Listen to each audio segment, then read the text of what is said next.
no mercado. Aquino avaliou a moralidade dos preços, defendendo a importância de preços justos, sem lucro excessivo para o comerciante.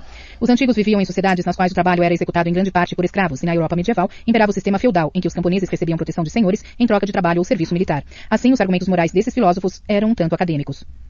Ascensão da cidade-estado. Ocorreu uma grande alteração no século XV, quando as cidades-estados surgiram na Europa e se enriqueceram com o comércio internacional. Uma classe nova e próspera de comerciantes tomou o lugar dos latifundiários feudais como agentes importantes da economia.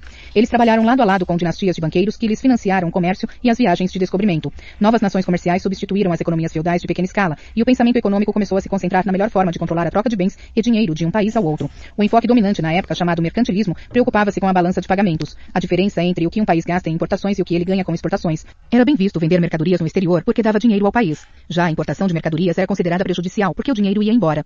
Para evitar o déficit comercial e proteger os produtores nacionais da concorrência estrangeira, os mercantilistas propuseram tributar as importações. Com o aumento do comércio, ele saiu das mãos dos comerciantes e seus patrocinadores. Foram criadas sociedades e empresas, muitas vezes com o apoio dos governos, para supervisionar as grandes operações comerciais. Essas empresas passaram a ser divididas em ações, para ser financiadas por muitos investidores. O interesse na compra de ações cresceu rápido no final do século XVII, levando à criação de sociedades anônimas e bolsas de valores, nas quais as ações poderiam ser compradas e vendidas. Uma nova ciência. O enorme aumento no comércio também motivou novo interesse no funcionamento da economia e originou os primórdios da disciplina da economia. Surgido no início do século XVIII, o denominado iluminismo, que prezava a racionalidade acima de tudo, adotou o enfoque diante da economia política. Os economistas tentaram medir a atividade econômica e descrever o funcionamento do sistema, em vez de avaliar apenas as implicações morais. Na França, um grupo de pensadores chamados fisiocratas analisou o fluxo de dinheiro na economia e criou o primeiro modelo macroeconômico, a economia como um todo. No coração dele puseram a agricultura, não o comércio nem as finanças. Enquanto isso, os filósofos políticos na Grã-Bretanha tiraram a ênfase das ideias mercantilistas de comércio e a colocaram nos produtores, nos consumidores e no valor e na utilidade dos bens. Começava a se formar a estrutura para o estudo moderno da economia. C. 380 a.C. Platão descreve o estado ideal, em que a propriedade pertence a todos e o trabalho é qualificado. C. 350 a.C. Okay. Aristóteles argumenta em favor da propriedade privada, mas contra o acúmulo de dinheiro como um fim em si. 1265 a 74 a.C. Tomás de Aquino diz que o preço de um produto é justo, só se o lucro não for excessivo e não existir má fé na venda. 1397. É fundado o Banco Médici em Florença, Itália, uma das primeiras instituições financeiras baseadas no comércio internacional. C. 1400. Letras de câmbio tornam-se o padrão de pagamento no comércio europeu, resgatáveis pelos bancos mercantis. 1492. Cristóvão Colombo chega às Américas, logo o ouro corre para a Europa, aumentando a oferta de moeda. 1599. A Companhia Britânica das Índias Orientais, empresa de comércio internacional e a primeira marca mundial do planeta, é constituída. C. 1630.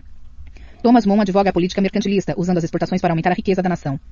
1637. Estoura uma bolha especulativa no mercado holandês de tulipas, deixando milhares de investidores na ruína. 1668. Josiah Child descreve o livre comércio, ele defende importações e exportações crescentes. 1682. William Pitt mostra como medir a economia em Quantulum Conque, sobre o dinheiro. 1689. John Locke diz que a riqueza provém não do comércio, mas do trabalho. Gregory King compila um sumário estatístico do comércio na Inglaterra no século XVII. 1752. David Hume afirma que os bens públicos devem ser pagos pelos governos. 1756. François Quesnay e seus seguidores, os fisiocratas, afirmam que a terra e a agricultura são as únicas fontes de prosperidade econômica. 1758. Quesnay produz seu quadro econômico, primeira análise do funcionamento de uma economia inteira, a macroeconomia. Faixa 2. A propriedade deve ser privada. Direitos de propriedade. Leitura de quadro. Em contexto. Foco, sociedade e economia. Principal pensador, Aristóteles, 384 a 322 a.C. Antes, 423 a 347 a.C. Platão afirma em A República que, pelo bem comum, os governantes devem manter a propriedade coletiva. Depois, 1 a 250. Na lei romana clássica, a soma dos direitos e poderes de uma pessoa sobre uma coisa chama-se dominium. 1265 a 74. Tomás de Aquino diz que ter posses é natural e bom, mas a propriedade privada é menos importante que o bem público. 1689. John Locke diz que o que você cria com o próprio trabalho é seu de direito. 1848. Karl Marx escreve o Manifesto Comunista, defendendo a total abolição da propriedade privada. Fim da leitura de quadro. Começamos a aprender sobre propriedade e pertences pessoais ainda nas disputas por brinquedos na tenra infância. Muitas vezes nem se dá atenção a esse conceito, mas não há nada inevitável nele. A propriedade privada é fundamental para o capitalismo.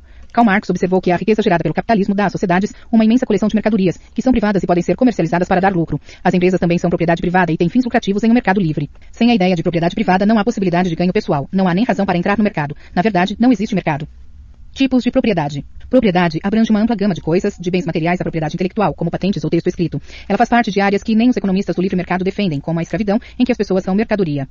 Do ponto de vista histórico, a propriedade material se organizou de 3 modos diferentes. Primeiro, tudo pode ser coletivo e usado por quem desejar, com base na confiança mútua e no costume. Foi assim nas economias tribais e ainda é para os Huauranis, da Amazônia. Segundo, a propriedade pode ser mantida e utilizada coletivamente, a essência do sistema comunista. Terceiro, a propriedade pode ser particular e cada pessoa é livre para fazer com ela o que quiser. Este é o conceito central do capitalismo. Os economistas modernos tendem a justificar a propriedade privada pragmaticamente, com o argumento de que o mercado não pode funcionar sem alguma divisão de recursos. Os primeiros pensadores encaravam a propriedade de uma perspectiva moral. O filósofo grego Aristóteles afirmou que a propriedade deve ser privada. Ressaltou que quando a propriedade é coletiva, ninguém assume a responsabilidade de mantê-la e melhorá-la. Além disso, as pessoas só podem ser generosas se tiverem algo para dar. Legenda. Quando a propriedade é coletiva, ela impede que as pessoas ajam com benevolência. Elas não podem ser generosas se não têm nada para dar. A propriedade deve ser privada. Quando a propriedade é coletiva, ninguém a mantém. Todos agem em interesse próprio, pressupondo que alguém tomará conta dela. A propriedade deve ser privada. Quando a propriedade é coletiva, ela dá um incentivo pequeno para que os indivíduos negociem e invistam. A propriedade deve ser privada. Fim da legenda. O direito à propriedade.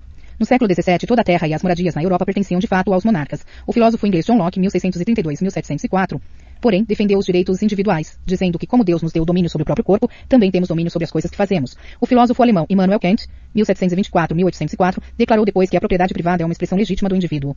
Outro filósofo alemão, no entanto, rejeitou inteiramente a propriedade privada. Karl Marx instituiu que o conceito de propriedade privada nada mais é que um meio pelo qual o capitalista expropria o trabalho do proletário, deixa-o na escravidão e o exclui. O proletariado é, na verdade, apartado do grupo seleto que controla toda a riqueza e poder. Destaque. Sem dúvida, é melhor a propriedade ser privada, mas o seu uso comum, e a função especial do legislador é criar nos homens um temperamento benevolente. Aristóteles. Fim do destaque. Leitura de quadro. Privado até onde? Em toda a sociedade moderna, algumas coisas são compartilhadas como propriedade coletiva, como ruas e parques. Outras, como carros, são propriedade privada.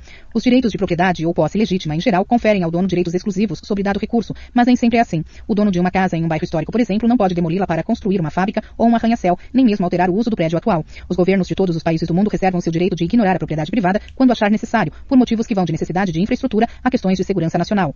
Mesmo nos Estados Unidos, ferrenhos capitalistas, o governo pode obrigar um proprietário a abrir mão de seus direitos. Porém, a 14ª emenda à Constituição suaviza o golpe ao afirmar que o proprietário deve ser recompensado com preço de mercado. Fim da leitura de quadro. Faixa 3. Que é preço justo? Mercados e moralidade. Leitura de quadro. Em contexto. Foco, Sociedade e Economia. Principal pensador, Tomás de Aquino, 1225-74. Antes, c. 350 a.C. Em política, Aristóteles diz que o valor de todos os bens deve ser medido por uma coisa, necessidade. 529 a 534. Os tribunais romanos impedem que os donos de terras sejam forçados a vendê-las abaixo do preço justo, com grande perda. Depois, 1544. O economista espanhol Luís Saravia de la Calle diz que o preço deve ser fixado por estimativa comum, fundada na qualidade e na abundância. 1890. Alfred Marshall propõe a fixação automática de preços conforme a oferta e a procura. 1920. Ludwig von Mises declara que o socialismo não pode dar certo porque só os preços determinam a necessidade. Fim da leitura de quadro. Muita gente sabe o que é ser explorado ou roubado por um vendedor, como ao comprar um sorvete caríssimo num lugar turístico. Porém, segundo a teoria econômica predominante, não existe roubo. O preço de qualquer coisa é apenas o preço de mercado, o preço que as pessoas estão dispostas a pagar. Para os economistas de mercado, não há aspecto moral algum no preço. A precificação é resultado direto da oferta e da demanda. Os comerciantes que parecem estar cobrando a mais estão só levando o preço ao limite. Se puserem o preço além do que as pessoas estão preparadas para pagar, elas não comprarão mais e então os comerciantes serão forçados a baixar os preços. Os economistas consideram que o mercado é a única maneira de determinar preços, já que nada, nem mesmo o ouro, tem um valor intrínseco. Que é preço justo? O mercado precisa de mercadorias. Os comerciantes só fornecem mercadorias se tiverem uma recompensa, um lucro. Mas também existe um aspecto moral para que os preços não sejam injustos. O lucro não deve ser excessivo, porque a ganância é pecado. Não pode haver má-fé ao se fixar o valor das mercadorias. O comprador deve aceitar livremente o preço. Preço aceito livremente. A ideia de que o mercado deve fixar os preços contrasta nitidamente com o ponto de vista do erudito siciliano Tomás de Aquino em sua Suma Teológica, um dos primeiros estudos do mercado. Para Aquino, monge erudito, o preço era uma questão profundamente moral. Ele admitia que a ganância fosse um pecado mortal, mas ao mesmo tempo entendia que se um comerciante não tivesse o incentivo do lucro, ele deixaria o comércio e a comunidade seria privada das mercadorias que necessita. Aquino concluiu que o comerciante pode cobrar um preço justo, o que inclui um lucro decente, mas exclui o lucro excessivo, que é pecaminoso. Esse preço justo é apenas aquele que o comprador concorda livremente em pagar, dispondo de informação honesta. O vendedor não é obrigado a contar ao comprador os fatos que podem baixar o preço no futuro, como um navio que logo vai atracar com especiarias baratas. A questão de preço e moralidade continua viva hoje, quando tanto os economistas como o público discutem o preço justo do bônus de um banqueiro ou o salário mínimo. Os economistas de livre mercado, que rejeitam a interferência no mercado, e aqueles que defendem a intervenção do governo, por mínimas razões econômicas ou morais, continuam debatendo sobre a correção e o erro de impor restrições aos preços. Destaque. Homem algum deve vender uma coisa a outro homem por mais do que ela vale. Tomás de Aquino. Fim do destaque. Leitura de quadro. Tomás de Aquino. Iniciem o comércio. São Tomás de Aquino foi um dos grandes eruditos da Idade Média. Nascido em Aquino, na Sicília, em 1225, de família aristocrática, começou sua instrução aos 5 anos. Aos 17, decidiu deixar para trás a riqueza mundana e juntar-se a uma ordem de monges dominicanos pobres. Sua família ficou tão chocada que o raptou quando ele se dirigia para a ordem e o manteve trancado por 2 anos. Sua determinação, porém, continuou inabalada, e enfim a família desistiu e o deixou ir para Paris, onde ficou sob a tutela do monge erudito Alberto, o Grande, 1206 a 80. Aquino estudou e lecionou na França e na Itália e em 1272 fundou um Studium Generale, espécie de universidade, em Nápoles, na atual Itália. Suas várias obras filosóficas tiveram grande influência na formação do mundo moderno. Obras-chave: 1256 a 59, Verdade e Conhecimento. 1261 a 63, Suma contra os Gentios. 1265 a 73, Suma Teológica. Fim da leitura de quadro. Faixa 4. Não é preciso escambo quando se tem dinheiro. A função da moeda. Leitura de quadro. Em contexto. Foco. Bancos e finanças. Evento principal. Kublai Khan adota a moeda fiduciária no Império Mongol no século XIII. Antes. 3000 a.C. Na Mesopotâmia, o shekel é usado como unidade de moeda. Uma unidade de cevada de certo peso equivalia a certo valor de ouro ou prata. 700 a.C. As mais antigas moedas conhecidas são feitas na ilha grega de Egina. Depois, século XIII, Marco Polo leva notas promissórias da China à Europa, onde são usadas por banqueiros italianos. 1696, o Banco da Escócia é a primeira atividade comercial a emitir cédulas de dinheiro. 1971, o presidente americano Nixon cancela a conversibilidade do dólar em ouro. Fim da leitura de quadro. Em vários lugares do mundo, caminha-se cada vez mais para uma sociedade sem dinheiro vivo, em que os bens são comprados com cartões de crédito, transferências eletrônicas e por celulares. Mas dispensar o dinheiro não significa que ele não seja usado. O dinheiro continua no centro de todas as operações. Os efeitos desagradáveis do dinheiro são bem conhecidos, pois ele incita desde a avareza até o crime e a guerra. O dinheiro é usado como homenagem em rituais religiosos e como enfeite. O dinheiro sujo paga assassinatos. Noivas são compradas ou dadas com dotes para enriquecer o marido. Dinheiro dá status e poder a indivíduos, famílias e nações. A economia do escambo. Sem dinheiro só era possível o escambo. Em certa medida nós fazemos escambo ao retribuir favores. Pode-se consertar a porta quebrada do vizinho em troca de algumas horas de babá, por exemplo. Porém é difícil imaginar essas trocas pessoais em escala maior. O que aconteceria se você quisesse um pão e só tivesse o seu carro novo para trocar? O escambo depende da coincidência de desejos, quando não só o outro tem o que eu quero, mas também eu tenho o que ele quer. O dinheiro resolve todos esses problemas. Não é preciso achar alguém que queira o que você tem para trocar. Você apenas paga seus bens com dinheiro. O vendedor pode então embolsar o dinheiro e comprar de outra pessoa. O dinheiro é transferível e adiável. O vendedor pode guardá-lo e comprar na hora certa. Muitos afirmam que as civilizações complexas nunca teriam surgido sem a facilidade de troca que o dinheiro permite. O dinheiro dá também um padrão para decidir o valor das coisas. Se todos os bens têm valor monetário, podemos conhecer e comparar todos os custos. Tipos de moeda. Existem dois tipos de moeda, mercadoria e fiduciária. A moeda mercadoria tem um valor intrínseco, além do especificado. Por exemplo, quando se usam moedas de ouro como dinheiro corrente. A moeda fiduciária, usada primeiro na China, no século X, é um símbolo da permuta, sem valor que não o que o governo lhe atribui. Uma cédula é moeda fiduciária. Muitos papéis moeda eram de início promessa de pagamento, com lastro em reserva de ouro. Em tese, os dólares emitidos pelo Federal Reserve dos Estados Unidos podiam ser trocados por seu valor em ouro. Desde 1971, o valor do dólar deixou de ser conversível em ouro e é fixado inteiramente segundo o desejo do tesouro do país, sem relação com suas reservas de ouro. Essas moedas fiduciárias dependem da confiança das pessoas na estabilidade econômica do país, nem sempre garantida. No escambo, a pessoa pode apenas fazer permuta com alguém que queira o que ela tem para oferecer. Mas não é preciso escambo quando se tem dinheiro. Com dinheiro pode-se comprar de qualquer um que queira vender. Com dinheiro, o vendedor pode vender a qualquer um que queira o que o vendedor tem. Pode-se guardar o dinheiro até o momento certo de comprar. O dinheiro ajuda a medir o valor das coisas. Leitura de quadro. Iniciem o comércio. Contas com conchas. Wampum eram contas de conchas brancas e pretas preciosas para as tribos norte-americanas das florestas do leste. Antes da chegada dos colonos europeus no século XV, os wampum eram mais usados com fins cerimoniais. Eram trocados para registrar um acordo ou prestar homenagem. Seu valor vinha da habilidade imensa necessária para fazê-los e de sua relação com as cerimônias. Quando os europeus vieram, suas ferramentas revolucionaram a feitura dos wampum e os colonizadores holandeses os produziram aos milhões e passaram a usá-los para negociar e comprar coisas dos povos nativos, que não se interessavam por moedas, mas valorizavam os wampum. Estes logo se tornaram moeda corrente com uma taxa de câmbio aceita. Em Nova York, 8 wampum brancos ou 4 pretos equivaliam a um stuiver, moeda holandesa da época. O uso e o valor dos wampum caíram a partir dos anos 1670. Fim da leitura de quadro. Faixa 5. Dinheiro faz dinheiro. Serviços financeiros. Em contexto. Foco. Bancos e finanças. Principais pensadores. Família Médici, 1397-1494. Antes. Século XIII. Escritores escolásticos condenam usura. Depois. 1873. O jornalista britânico Walter Bagehot insta o Banco da Inglaterra a atuar como emprestador de última instância do sistema bancário. 1930. É fundado o Banco de Compensações Internacionais em Basel, Suíça, motivando normas internacionais de regulação dos bancos. 1992. O economista americano Hyman Minsky publica a hipótese de instabilidade financeira, que explicaria a crise financeira de 2007-08. Fim da leitura de quadro. Há muito tempo as pessoas fazem e dão empréstimo. Existem provas de que essas atividades ocorriam há 5.000 anos na Mesopotâmia, atual Iraque, na aurora da civilização. Mas os sistemas bancários modernos só surgiram no século XIV no norte da Itália. A palavra banco vem do italiano com o mesmo sentido do lugar onde os banqueiros se sentavam para fazer negócios. No século XIV, a Península Italiana era uma terra de cidades-estado que usufruíam a influência e os ganhos do papado em Roma. A península tinha a localização ideal para o comércio entre a Ásia, a África e os países emergentes da Europa. A riqueza começou a se acumular, sobretudo em Veneza e Florença. Veneza tinha poder marítimo. Aí se criaram instituições para financiar e garantir as viagens. Florença centrava-se na atividade fabril e no comércio com o norte da Europa, e lá comerciantes e financistas se reuniram no Banco Médici.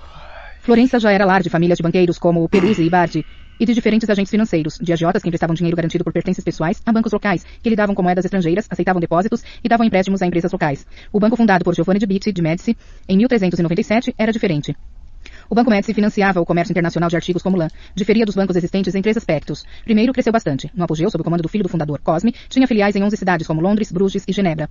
Segundo, a sua rede foi descentralizada. As filiais eram geridas não por um empregado, mas por um sócio menor, que dividia os lucros. A família Médici em Florença consistia nos sócios principais, supervisionando a rede, ganhando a maior parte do lucro e mantendo a marca da família, que simbolizava a sólida reputação do banco. Terceiro, as filiais recebiam grandes depósitos de poupadores ricos, multiplicando o crédito que se poderia dar por uma quantia modesta de capital inicial, multiplicando os lucros do banco. Economia bancária. Esses elementos da história de sucesso dos Médici correspondem a 3 conceitos econômicos bem relevantes para os bancos atuais. O primeiro é economias de escala. É caro um indivíduo elaborar um só contrato de empréstimo jurídico, mas um banco pode redigir 1000 contratos por uma fração do custo por contrato. Negociações em dinheiro, aplicações monetárias, são boas para economias de escala. O segundo é diversificação do risco. Os Médici reduziram o risco de crédito ruim espalhando seus empréstimos geograficamente.